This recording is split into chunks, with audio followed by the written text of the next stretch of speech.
The first known survivor of China's state-run forced organ harvesting regime recently went public with his story in Washington, D.C. Back in November of 2004, Falun Gong practitioner Peiming Cheng was forced to undergo surgery and woke up with a foot-long scar across his side.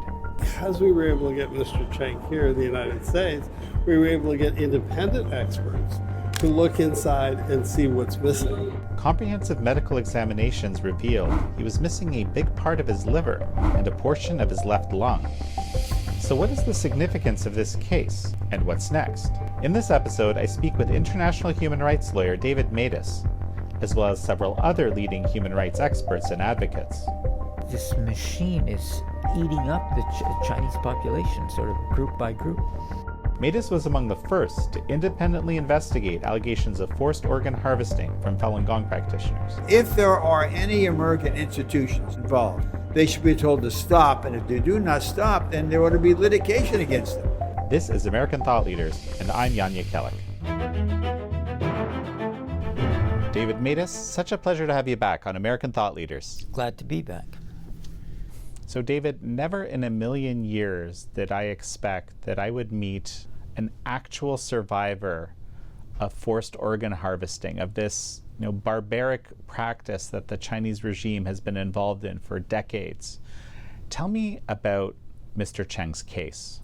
I could see in terms of the raw data there's something there, because he's obviously a Falun Gong practitioner. He's obviously been organ harvested, because we've got the medical reports. I mean, the x-rays don't lie. And so I spent a fair amount of time basically just kind of getting the chronology, the names and the dates and so on. It really is unusual for someone to survive. And one of the problems we dealt is the lack of media attention commensurate with the gravity of the problem. And nobody can talk about it that's an actual victim, because all the victims are dead, no body autopsy and so on. The conclusions we reached are the result of putting together a lot of different pieces of evidence. And the problem that we faced in communicating the issue is not too little evidence, it's too much. I mean, we've got thousands of footnotes, hundreds of pages, which together tell you the story. It isn't, you can't pick out a sentence here and say that's it.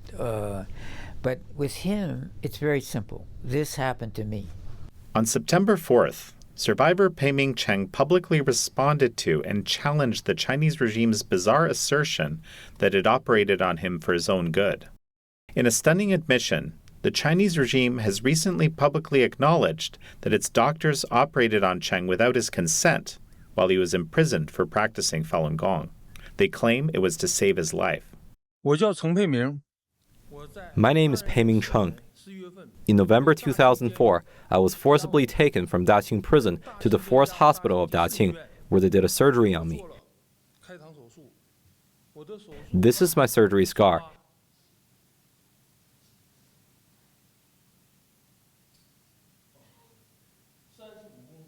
It's 35 centimeters long.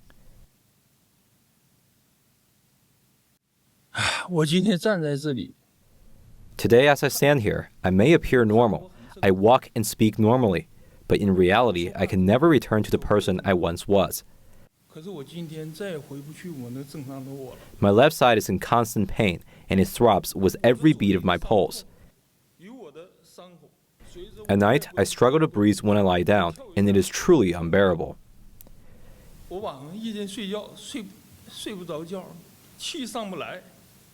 Peiming Cheng was able to come to America with the help of former Assistant Secretary of State for Democracy, Human Rights, and Labor, Robert Destro. What did it take to get Mr. Cheng here? Because I understand there was a bounty on his head. There was a bounty on his head. He was hiding in Thailand. And when I heard about the case, I said, well, let's get him out. And so we had to negotiate with the Thai government because he wasn't in Thailand legally.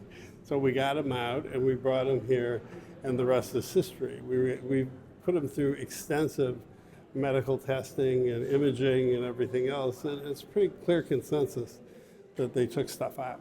We are now confirming the suspicions we've had for all these years that Mr. Cheng was a victim of forced organ harvesting. We now know that, and the Chinese have confirmed the details. Well, so explain to me about that. How is it that they could have possibly confirmed the details? Well, they confirmed that the surgery happened, You know, they confirmed where it happened, they confirmed when it happened. And what we were able to do, because we were able to get Mr. Cheng here in the United States, we were able to get independent experts to look inside and see what's missing. We confirmed that part. Well, so what did it take? At the time, Cheng had been serving an 8-year sentence and had endured extreme torture and repeated electric shocks. The Chinese regime claims the surgery was to help him after Cheng, in protest of his persecution, swallowed a small blunt nail and blade. But medical experts say there's no reasonable scenario where the operation, which removed significant portions of Cheng's liver and lung, could have been to retrieve such swallowed items. As the record shows, they didn't need to go into his side all the way around his back and through his chest. They could have gone down into his esophagus with an endoscope and pulled everything out. They were fishing. You, of course, are speaking to the sort of official... The official narrative, yes. Is it surprising to you that there was any official narrative at all? Yeah. Yes, I'm amazed that there's any official narrative at all. They've engaged on the conversation. And as we lawyers would say, that's an admission against interest. Among those who are now speaking up for Cheng's case is international human rights lawyer Nina Shea, director of the Center for Religious Freedom at Hudson Institute. It's immensely important to have an actual survivor come forward and publicly state that he has been a victim of forced organ harvesting, and to have the medical scans and doctor testimony that is hard evidence, and that's direct evidence, it's not circumstantial. And then to have this odd response, this really quite damning response by the security police and the Chinese government, that he was in fact a prisoner, he was in fact in a hospital, he was in fact subject to surgery without consent, with his consent. It's damning. How could it be that he is alive, right? That the protocol is basically to get rid of the evidence, right? So and he's a living embodiment of the evidence that the Chinese regime never wants to have see the light. Well, he was in hospital twice. The first time he had organs extracted. The second time, I really think his life was in danger. If he hadn't escaped, I don't think he'd be alive today. I mean, there are other people who escaped from China and escaped from detention and so on. I think what's unusual about him is not so much that he escaped, but that he was only partially organ harvested, that he survived the organ extraction. People are basically being systematically killed through organ extraction, even when it's not necessary for a particular organ to kill them. I would say that's what's unusual about him. The Chinese health system, I don't think, was killing Falun Gong practitioners to silence them. They were killing Falun Gong practitioners to make money out of their bodies. And you know, what happened about why it was only partial in this hospital, I mean, it's really up to the Chinese government or the hospital to explain what they were doing. I mean, I'm in no position. And all I know for sure, he's a Falun Gong practitioner and organs are missing. That much is obvious, but one can speculate. Wendy Rogers, who's involved with this international coalition, she's chair of the advisory board. She said maybe it was done a partial liver extraction because it could be used for a child. Another possibility was just training, it was research, because this hospital is not a transplant hospital. What happened to him was unusual, unprecedented, and maybe they were just trying to figure out how to do it, or trying to develop some techniques. You know, what you're describing is so macabre. Well, you have to realize, I mean, this is the problem with dealing with mass atrocities. Like, we don't live in Canada and the United States surrounded by mass atrocities. So it's not part of our daily lives. It's quite the opposite. You know, if somebody raises their voice, it strikes us as unusual. The problem is that very often people, instead of believing what they're seeing what they believe. Because people don't believe this could be happening, or it's very hard to believe it's happening, they don't see it. I mean, communism isn't just the ideology of the Standing Committee of the Communist Party of China. The whole country is, from childhood, indoctrinated into communist ideologies. They see the world in a different way. So for what us would seem macabre, unusual, for China under communism, it has become a matter of daily life. And yes, this is a mass atrocity, but it's not the first one. There's Tiananmen Square, which didn't just happen in Tiananmen Square. I mean, it was a countrywide repression. There's the mass starvation. There's the Cultural Revolution. I mean, China has had one series of mass atrocities after another. And cover-up, lying, pretense, immunity. It's just a repetition through which generations of people under communism have lived, and they just develop a different mindset as a result of it. David, we're going to take a quick break right now, and we'll be right back.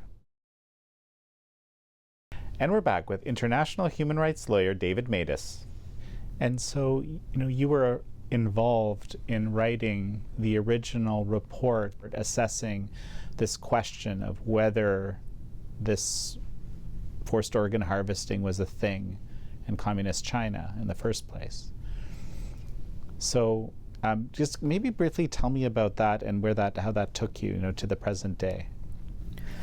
Well, that all started off, this was 2006, and a woman with the pseudonym Annie made a public statement in Washington, D.C. that her ex-husband had been harvesting corneas from Falun Gong practitioners, Shujian Hospital in Shenyang City in Liaoning Province, that other doctors at the hospital are harvesting other organs, that the organs were being sold to transplanteurs, that the bodies were cremated. The Chinese government, almost immediately after Annie said this publicly, denied what she was saying. There was this NGO, Coalition to Investigate Persecution of Falun Gong, actually came to David Kilgore, my colleague. They'd worked up a list of 20 people they thought could maybe do an independent research on this issue, and I was on the list. David Kilgore was on the list. And what we're told from the get-go is no victims to interview, no bodies to autopsy, no witnesses, just perpetrators and victims because of the close surroundings, prisons and hospitals, no documents except government documents of prisons and hospital, which you're not going to look at. And so the issue became, for me, not to establish that this was happening, but simply to determine whether it's true or not. And the coalition that asked us to do it didn't give us any money, didn't give us any data, didn't give us any direction. They just asked us, as indeed many other human rights victim communities have asked me in the past to do things. And so what we did is not try to prove it, but either try to prove it or disprove it rather than just leave it up in the air. And so what we did is we constructed evidentiary trails, both of proof and disproof. I mean, if you're going to disprove it, what would disprove it? If you're going to prove it, what would prove it? And we had a whole bunch of them, 15, 20 of these evidentiary trails. And basically, in a nutshell, the evidentiary trails of disproof went nowhere, whereas the evidentiary trails of proof, each on its own produced some evidence, and put them all together, the answer was pretty clear that this was happening. At this point, it's pretty well established that this is real. There's been the China Tribunal. I think that was very definitive. The Ethan Gutmann and the slaughter. Your original reports were what convinced me back in the day. You've described this as an evil yet to be seen on this planet. You alluded to that idea earlier when we were talking. Where's the outrage? I mean, the problem is, to a certain extent, the newness. I mean, the capacity for good and evil is innate in all of us. But what changes over time is technology. And what made the Holocaust different from anti-Semitism before, which had existed for millennia, was not anti-Semitism itself, which was not new.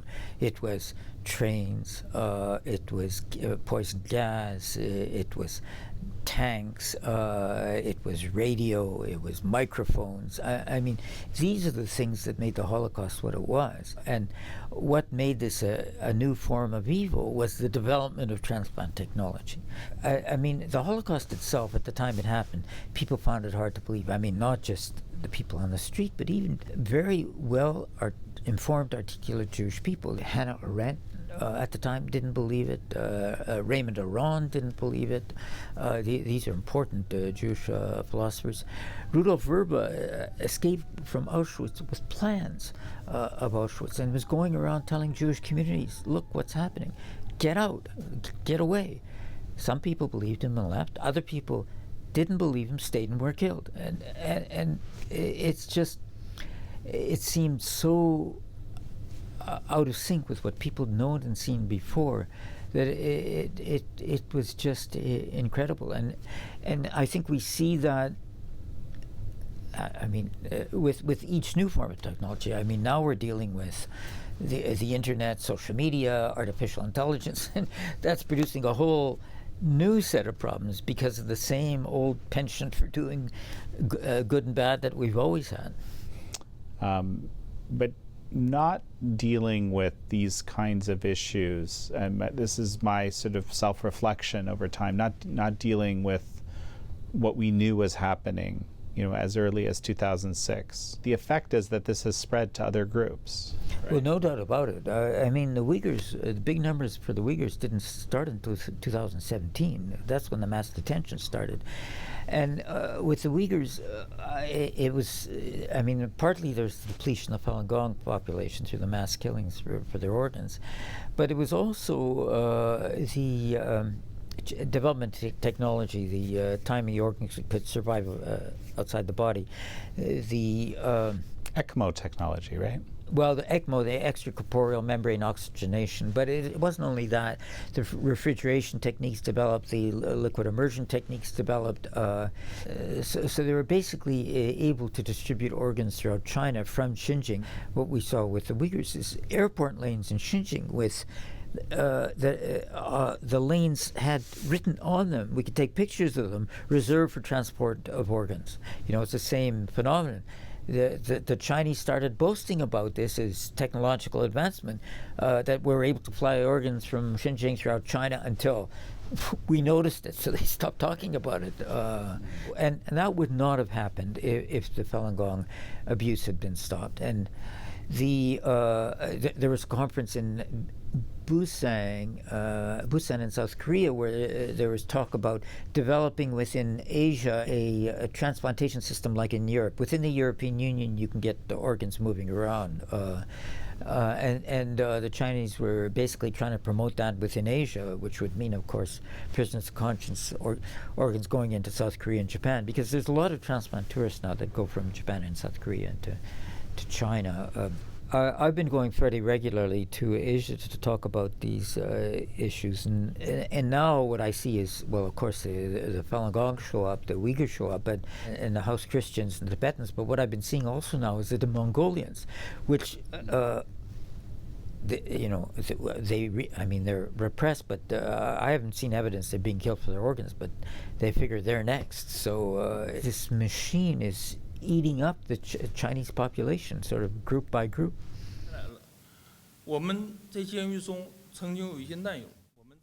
In prison, we made a pact amongst us prisoners. Whoever survives must tell the world the truth about the persecution we endured. Today, I'm here not just to speak up for myself. Many of the people who were with me in prison have died and can no longer speak up. Former Congressman Frank Wolf, a fierce defender of human rights in his 3 decades in Congress, says evidence of the Chinese regime killing prisoners for their organs has been known since as early as 1997. Yet Western leaders turned a blind eye. Harry Wu, who you may or may not remember, Harry came to me in 1997 to tell me and show me pictures. What they were doing is the Chinese government was going in and taking the blood type of prisoners, and then people would fly in from the West and they would execute. Harry showed me pictures of the execution, and they would give the transplant. And now it's increased, and nobody's doing anything about it. And there are indications that they say that there are some American institutions involved. This has to stop. What do you think can be done about it right now? Well, you could get a trial firm, a trial law firm, or one of the human rights groups to bring suit against any American institution that's involved. If there are any American institutions, they should be told to stop. And if they do not stop, then there ought to be litigation against them. You're killing people. There's legislation that's been passed in a number of countries. Actually, you mentioned Jacob Levy earlier, and he was instrumental in passing legislation that would prevent the social safety net for paying for organ transplants in China and Israel very early on. I forget what year it was. Maybe I think it was 2008 or 2009. Right. Yeah, he was the first. Yeah. And so recently, something very similar to that has been passed in 3 U.S. states that I'm aware of. I think it was vetoed in Arizona. And now there's something sort of in this realm that's actually been passed by the House called the Falun Gong Protection Act by voice vote. And now it's gone to the Senate. This is the first federal law around this issue that I'm aware of. That's I think that's right. There's a Stop Organ Harvesting Act, which also has passed the House of Representatives and before the Senate. So, but it's not enacted. It's still kicking around.